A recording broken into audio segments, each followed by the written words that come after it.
Okey,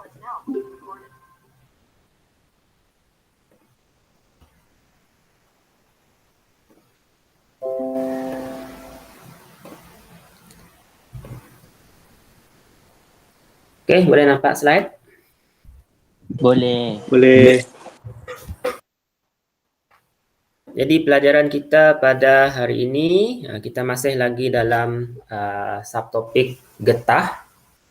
Dan hari ini kita akan lihat kepada pemvulkanan getah. Pelajaran yang lepas kita dah menyentuh tentang penggumpalan getah. Penggumpalan getah ni ialah suatu keadaan di mana getah ataupun lateks dalam bentuk cecair itu dia menggumpal ataupun dikatakan menjadi pepejal. Okey, jadi itu kita dah sentuh pada minggu lepas. Hari ini kita lihat pada pemvulkanan. Okey, apa itu pemvulkanan? Sebelum itu kita tengok dulu getah asli. Okey, apa yang kita dah tahu tentang sifat getah asli? Getah asli bersifat lembut dan mudah dioksidakan apabila terdedah kepada udara pada jangka masa yang panjang. Okey, mudah teroksida ni maksudnya nanti getah ni akan menjadi rapuh bila dia dah lama terdedah kepada udara, dia jadi rapuh. Keadaan ini menyebabkan getah asli tidak dapat digunakan dalam keadaan atau aplikasi yang tertentu. Okey, maksudnya di sini getah asli ni ialah getah daripada pokok getah tu yang belum lagi diproses. Okey. Kita dah jadikan dia pepejal tapi kita tak boleh nak hasilkan banyak produk menggunakan getah asli ni disebabkan oleh dia bersifat lembut dan mudah dioksidakan. Okey, maka kita akan lakukan proses pemvulkanan. Okey, pemvulkanan ialah proses menghasilkan getah yang lebih kenyal dan berkualiti melalui penghasilan rangkai silang antara rantai polimer getah. Okey, proses nak menghasilkan getah yang lebih kenyal dan berkualiti. Okey, caranya kita menghasilkan rangkai silang antara rantai polimer. Okey, lepas ni kita tengok gambar rajahnya. Okey, hasil selepas pemvulkanan. Okey, hasilnya keadaan ini akan menjadikan getah tervulkan. Okey, getah yang telah mengalami proses pemvulkanan kita panggil sebagai getah tervulkan. Okey, dia lebih kenyal dan tahan haba yang tinggi. Bila kena haba yang tinggi dia tidak mudah terbakar ataupun menjadi likat ataupun cair. Sifat-sifat getah yang unik ini, unik getah tervulkan ini membolehkan pelbagai barangan dihasilkan berbanding dengan getah tak tervulkan. Getah tak tervulkan ni tadi merujuk kepada getah asli lah yang belum lagi mengalami proses pemvulkanan.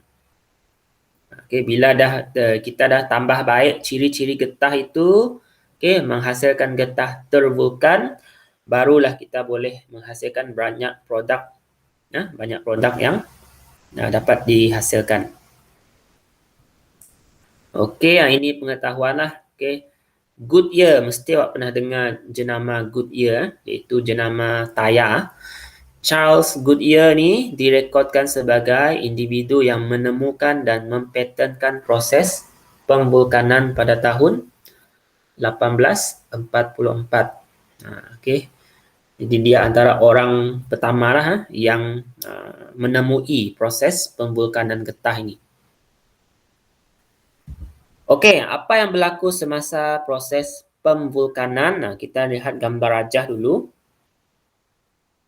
Okey, yang saya tengah bulatkan ini ialah satu rantai polimer getah. Satu rantai polimer getah. Sewaktu proses pemvulkanan, ikatan ganda dua antara karbon yang terdapat antara molekul getah, yang dibulatkan dengan garisan putus-putus, ada ikatan ganda dua antara karbon. Akan bertindak balas dengan sulfur atau bahan lain untuk menghasilkan rangkai silang sulfur. Jadi maksud dari sini, pemvulkanan ni, satu bahan yang kita masukkan dalam proses ni ialah sulfur. Dalam silibus kita ni, kita merujuk kepada sulfur lah bahan yang ditambah. Bila dah ditambah dengan sulfur, dia akan menghasilkan rangkai silang sulfur. Sebagai contoh, bahan kita ni dia ada dua rantai polimer getah. Kita tambahkan dengan sulfur. Apa akan berlaku? Yang karbon ada ikatan ganda dua, yang bulatan putus-putus tu, dia akan dipecahkan. Tak ada lagi ikatan ganda dua, dia menghasilkan ikatan tunggal. Dan kemudian karbon yang ada ikatan ganda dua asalnya tu, dia akan membuat ikatan dengan sulfur. Ikatan dengan sulfur dengan rantai getah yang satu lagi. Yang ni. Ini yang dimaksudkan dengan rangkai silang sulfur. Dia daripada, contohlah, awak ada dua utas benang. Dua helai benang. Awak ikat satu lagi benang lain, untuk menghubungkan kedua-dua benang itu. Kita buat banyak sambungan. Sekarang bila lama-lama dia dah jadi seperti macam jaring lah, macam jaring. Dia macam itulah, rangkai silang sulfur ni, dia ada menghasilkan banyak rangkai silang sulfur di antara rantai polimer getah.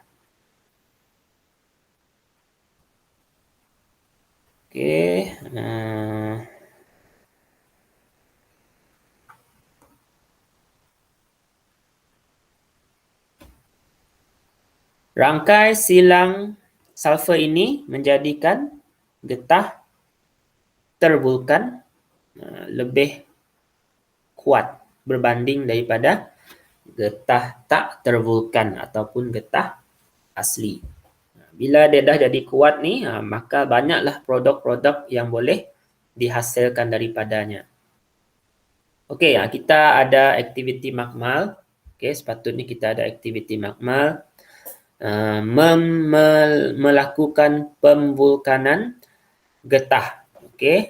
Jadi bahan yang kita guna, yang kita mesti ada ialah latex, iaitu susu getah, asid etanoik, larutan disulfur diklorida, tengok dia ada sulfur dalam metil benzina, radas, bikar, penitis, kaki retot, jubin putih, klip, pisau dan silinder penyukat.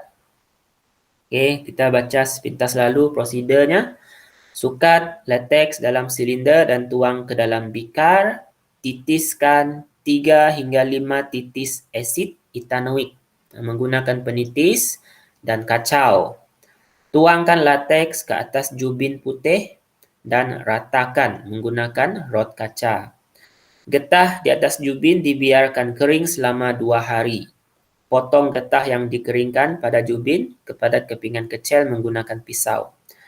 Celupkan kepingan tersebut ke dalam larutan disulfur diklorida. Keringkan kepingan getah dengan menggantungkannya pada kaki retot. Itu prosedurnya lah. Perbincangan, kita jawab bahagian perbincangan. Apa fungsi asid etanoik dalam eksperimen ini? Dalam prosedur 1 dan 2 kaitannya. kita sukat latex susu getah dalam bika, kemudian tambahkan asid etanoik. Apa fungsi asid etanoik? Kita dah belajar pada minggu lepas. Bukan jadi berpejal dia. Ya, ataupun dengan lebih tepat lagi untuk menggumpalkan latex. Perkataan yang kita terima lah, menggumpalkan latex.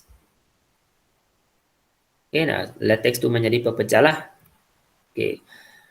Mengapa latex perlu diratakan selepas dituang ke atas jubin putih?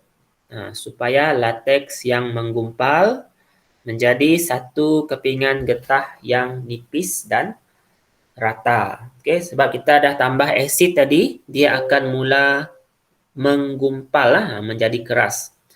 Jadi kita perlu buat dia jadi rata lah, jadi satu kepingan. Baru kita mudah nak buat dia tambah dengan larutan disulfur diklorida. Okay? Dia dah jadi nipis. Kemudian soalan 3, bagaimana anda mengetahui getah tervulkan sudah berjaya dihasilkan? Macam mana kita nak tahu? Okay? Kita berdasarkan ciri-ciri getah yang dihasilkan. Getah tervulkan ni, kalau awak tarik guna tangan, dan awak lepaskan dia akan kembali ke bentuk asal lah. Dengan kata lain, lebih kenyal dan keras berbanding dengan getah tak tervulkan. Contoh kalau getah tak tervulkan yang belum kita tambah dengan sulfur, bila kita tarik, dia menjadi lebih mudah menjadi panjang lah. Dengan kata lainnya. Kalau getah tervulkan, dia pemanjangannya kurang sikit. Okay, dan dia boleh kembali ke bentuk asal. Okey, selain daripada tambah dengan sulfur, ada teknik pemvulkanan alternatif. Kenapa perlu ada teknik pemvulkanan alternatif? Okey, kita lihat sebab dia. Pemvulkanan dengan menggunakan sulfur merupakan kaedah paling utama digunakan untuk menghasilkan getah tervulkan daripada getah asli.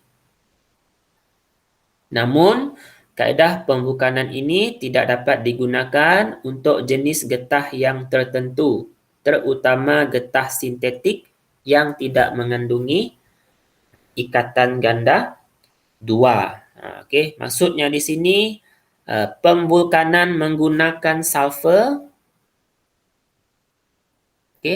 hanya terhad kepada getah asli, iaitu getah yang mempunyai ikatan ganda 2 antara atom karbon.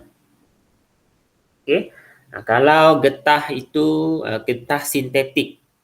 Getah sintetik tidak mengandungi ikatan ganda 2 antara karbon. Jadi kalau tak ada ikatan ganda 2, macam mana dia nak buat rangkai silang sulfur? Sebab itulah kita perlukan kaedah alternatif untuk pemvulkanan.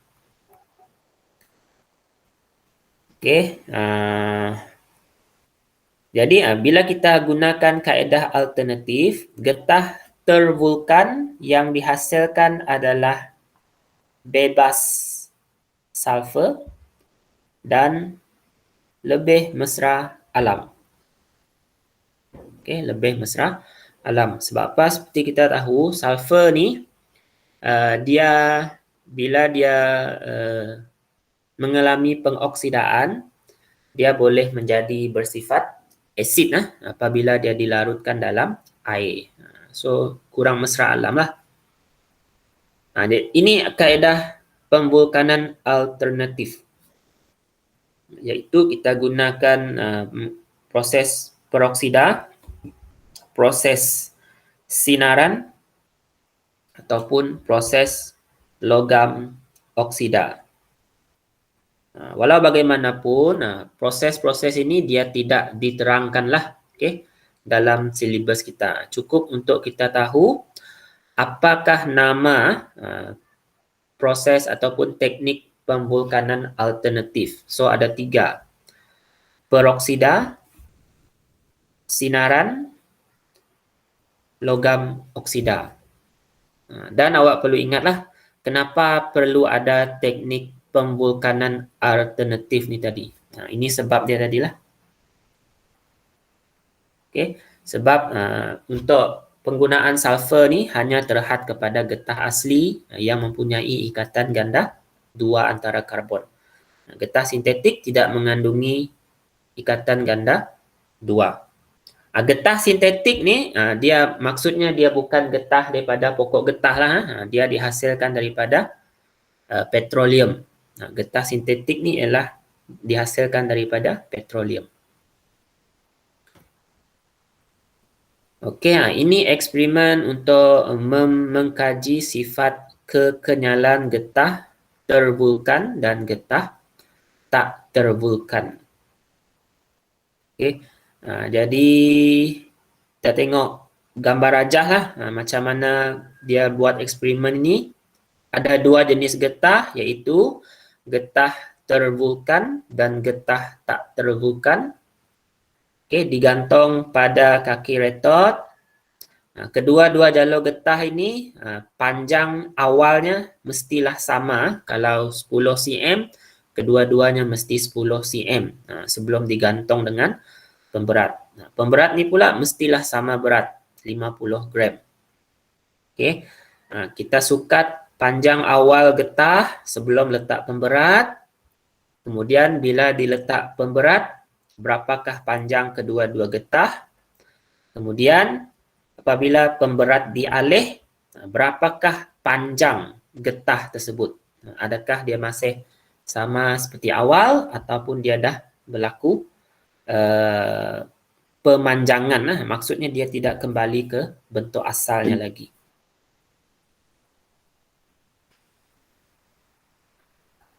Okey, perbincanganlah kepingan getah yang menunjukkan pemanjangan tertinggi berdasarkan apa yang kita dah belajar, dah bandingkan dengan getah terbukan dan getah tak terbukan. Kita boleh buat satu kesimpulan lah. Getah yang menunjukkan pemanjangan tertinggi. Tadi kita dah belajar getah tervulkan dia lebih kenyal dan keras. Kalau keras maksudnya dia tidak, pemanjangannya adalah kurang. Jadi untuk jawapan ini, jawapannya ialah jalur getah tak tervulkan. Dia lebih panjang bila kita letakkan pemberat. Dia meregang lebih panjang. Nombor dua, kepingan yang lebih kenyal. Mestilah jalur getah tervulkan. Terangkan jawapan berdasarkan keputusan yang diperoleh. Jadi itu tujuan kita ukur panjang awal, panjang dengan pemberat dan panjang selepas pemberat dialihkan. Bila dia kembali ke bentuk asal iaitu panjang akhirnya sama dengan panjang awal, okay, itu bermaksud getah itu lebih kenyal lah. Okay. Ramalkan kepingan getah yang akan putus. Okay, jika pemberat terus ditambah. Jawapannya jalur getah tak tervulkan. Sebab dia lembut tadi, lembut dan kurang kenyal. Nombor 4, kesimpulan. Tengok semula hipotesis. Getah tervulkan lebih kenyal berbanding getah tak tervulkan.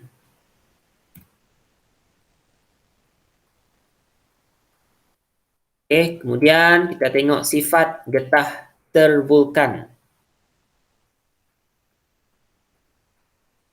Okey. Pembentukan rangkai silang sulfur mengurangkan ikatan ganda dua antara karbon dalam getah tervulkan yang menjadikan getah tervulkan sukar dioksidakan. Okey. Bila ada banyak ikatan ganda dua, okey, getah itu senang mengalami pengoksidaan, senang bertindak balas dengan oksigen. Tapi apabila kita buat pemvulkanan iaitu ada rangkai silang sulfur, dia mengurangkan ikatan ganda dua dalam getah tersebut. Maka bila ikatan ganda dua kurang, sukarlah untuk dioksidakan. Okey, kemudian Rangkai silang sulfur yang kuat. Rangkai silang ni adalah kuat. Okay, bila kuat, dia menghalang polimer getah daripada menggelongsor apabila diregangkan dan dapat kembali semula ke bentuk asal. Tenaga haba yang tinggi juga diperlukan untuk memutuskan rangkai ini. Maka ini menjadikan getah tervulkan lebih kenyal dan tahan haba yang tinggi. Jadi ini sifat getah tervulkan. Lebih banyak barangan dapat dihasilkan daripada getah tervulkan berbanding dengan getah tak tervulkan. Okey, ini contohnya lah. Gambar rajah. Yang gambar rajah pertama, getah tak tervulkan sebelum diregang, sewaktu diregang, selepas diregang. Kemudian getah tervulkan, tengok sebelum diregang, dia ada rangkai silang sulfur. Sewaktu diregang, selepas diregang, dia kembali semula kepada bentuknya yang asal. Okey, jadi kita lihat ciri-ciri getah tervulkan berbanding getah tak tervulkan. Getah tervulkan lebih kenyal, lebih keras, lebih kuat, lebih tahan haba yang tinggi, lebih tahan terhadap pengoksidaan. Semuanya lebih. Okay. Getah tak tervulkan kurang kenyal, lembut, kekuatannya rendah, kurang tahan haba yang tinggi, lebih mudah teroksida. Okay, lebih mudah teroksida. Ini perbezaan. Biasa keluar soalan bahagian esei lah. Okay. Bandingkan getah tervulkan dan getah tak tervulkan. Okay. Dia awak boleh buat jadual seperti ini untuk menjawabnya. Okey, itu tentang getah. Getah asli ya. Okey. Dan kita alang-alang getah sintetik ni kita masuk terus sebab dia tak banyak. Okey, 12.3 getah sintetik. Tadi kita belajar getah asli. Getah asli ni boleh diproses menjadi getah tervulkan. Okey, getah tervulkan. Tapi yang kita nak belajar sekarang ini pula getah sintetik. Dia bukan dihasilkan daripada pokok getah. Apakah getah sintetik? Okey, getah sintetik ialah sejenis polimer sintetik yang bersifat kenyal atau dipanggil polimer elastomer. Polimer elastomer ni kita dah belajar dalam subtopik 12.1 jenis-jenis polimer. Kebanyakan getah sintetik dihasilkan daripada produk sampingan petroleum. Contoh getah sintetik ialah neoprena, getah styrena butadiena SBR dan getah silikon. Okey. Ciri-ciri getah sintetik: keras, kenyal, penebat haba, tahan pengoksidaan, tahan bahan kimia, tahan haba. Okey, ciri-ciri getah sintetik. Kalau perasan getah sintetik ni dia lebih banyak ciri-cirinya berbanding dengan getah tervulkan dan juga getah asli.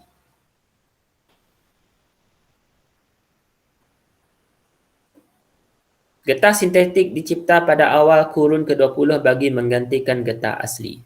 Okey. Apa kegunaan getah sintetik ni?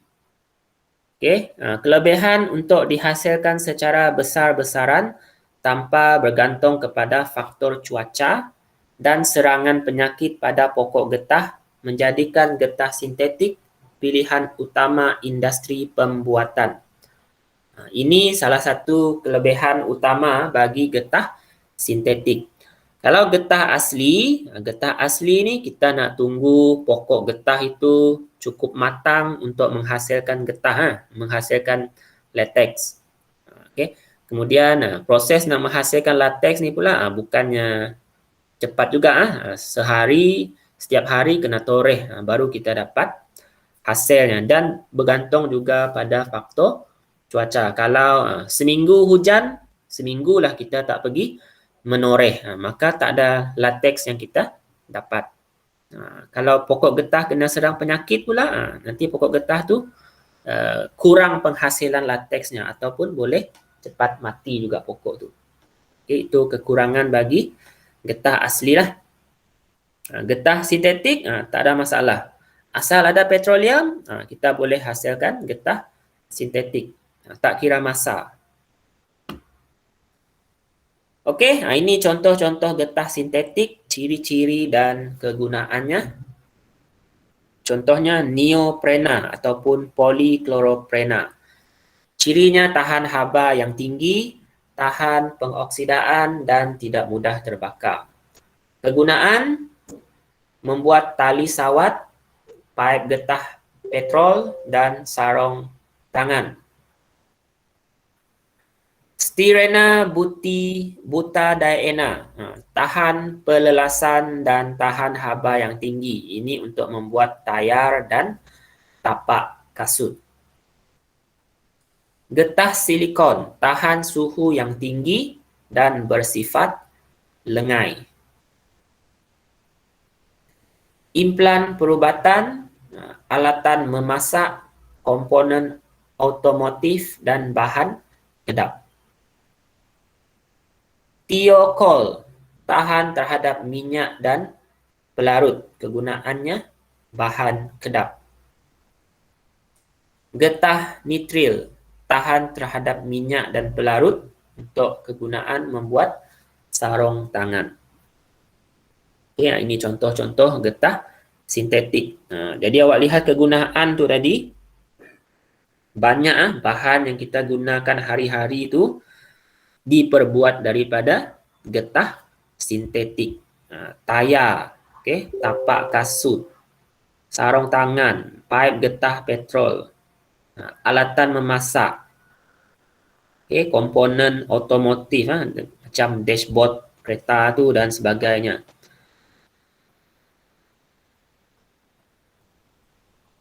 Okey, penggunaan getah dan alam sekitar.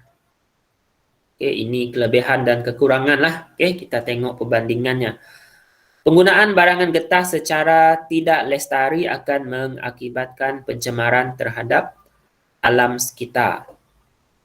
Getah sintetik terutamanya mengambil masa yang sangat lama untuk terurai dan menyukarkan proses pelupusan. Tayar kenderaan adalah antara produk sintetik utama yang perlu dilupuskan dalam kuantiti yang banyak. Okey. Getah asli sebaliknya mengambil masa yang lebih singkat untuk terurai secara biologi. Penggunaan getah asli lebih terhad disebabkan sifat semula jadi getah asli seperti tidak tahan haba dan pelarut kimia. Ini antara pro and cons, kelebihan dan kekurangan penggunaan getah dan kesannya kepada alam sekitar. Cikgu, getah tervulkan, cikgu. Apa dek? Getah tervulkannya macam ininya, lebih singkat terurai kah ataupun kekal lama? Getah tervulkan kategorinya kan dihasilkan daripada getah asli. So nya dikira ambil masa yang agak lama juga lah. Tapi getah sintetik paling lama.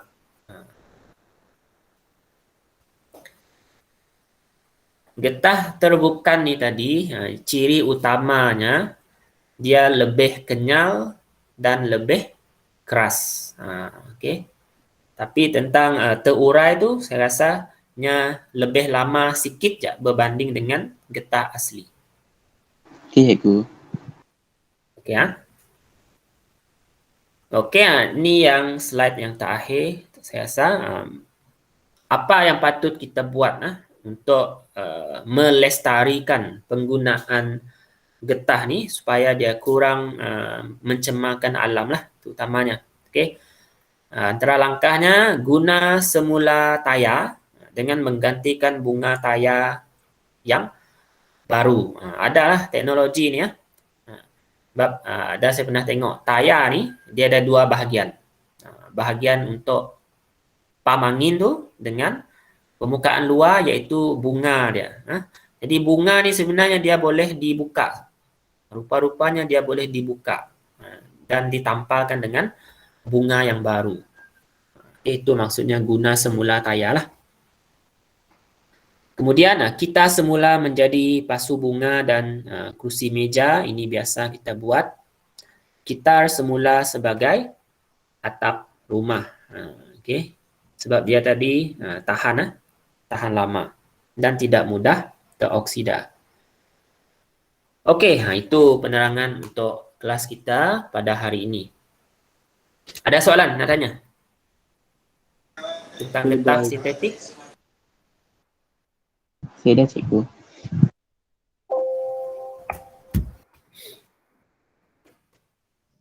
Cikgu, Ya? kita tahu Ego, getah sintetik untuk contohnya macam tayar, sarung tangan dan sebagainya Ego. Untuk getah terbukan Ego, apa contohnya Ego? Getah getah terbukan. Getah terbukan. Okey. Ada juga yang digunakan untuk menghasilkan sarung tangan, okey, dan sebagainya lah. Sama aja. Cuma kualitinya lah. Okey, kualiti. Oh. Okey, faham ni. Lagi ada soalan lain-lain?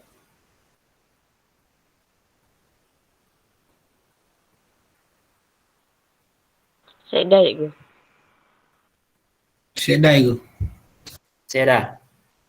Okey, macam siapa tanya? Sabik tanya dia nak? Ya Ego. Okey. Contohlah kalau getah tervulkan dia digunakan untuk membuat sarung tangan. Okey. Getah sintetik pun ada juga digunakan untuk membuat sarung tangan. Okey. Jadi awak rasa dari segi kualiti yang mana lebih bagus? Sintetik Ego. Okey, sintetik lah kan sebab ciri-cirinya lebih lagi berbanding dengan getah tervulkan. Okey. Jadi macam ya dari segi harga pun mestilah getah sintetik ni yang lebih mahal kan berbanding dengan getah tervulkan. Lebih kurang macam ya lah. Baik Ego.